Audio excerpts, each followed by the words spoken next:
থাকে তাহলে তাকে সুযোগ দেওয়া। আর আপনাদেরকে বলে দেই, এই মুক্তিযোদ্ধাদের ভুয়ো পরিচয়পত্র দিয়ে অনেকেই কিন্তু সরকারি চাকরি করছে।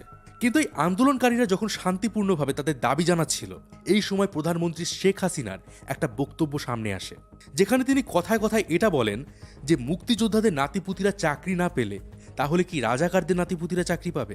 দেখুন, এই কথাটা তিনি যেভাবেই বলে থাকুন না কেন, তার এই একটা কথাতেই তিনি লক্ষ লক্ষ আন্দোলনকারীদের মন ভেঙে দিয়েছেন। কারণ সব আন্দোলনকারীদের ভরসা ছিল যে এবার হয়তো প্রধানমন্ত্রী তাদের কথা শুনবেন। আর এই ঘটনার পরেই আন্দোলন আরও তীব্র হয়। তারা স্লোগান দেয়, চেয়েছিলাম অধিকার, হয়ে গেলাম রাজাকার। আর আপনারা নিশ্চয়ই জানবেন যে রাজাকার হলো বাংলাদেশের একটা ঘৃণিত জাতি, যারা যুদ্ধের সময় লক্ষ লক্ষ নারীদের ধর্ষণ করেছে এবং নির্বিচারে হত্যা করেছিল বহু মানুষদের।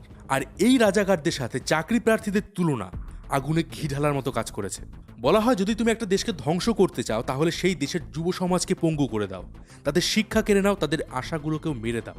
আর এই মুহূর্তে সারা বাংলাদেশ জুড়ে এটাই হচ্ছে। আন্দোলনকারীদের আন্দোলন করার অধিকারও কেড়ে নেওয়া হচ্ছে।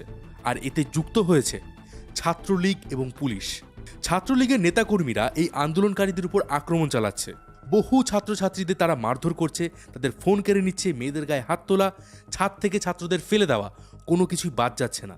দেখুন, বাংলাদেশ থেকে আমাকে অনেক অডিয়েন্স মেইল করেছেন, মেসেজ করেছেন, আর সেই সমস্ত ভিডিও এবং ছবিগুলো পাঠিয়েছেন। আর সত্যি বলতে সেগুলো এমন সব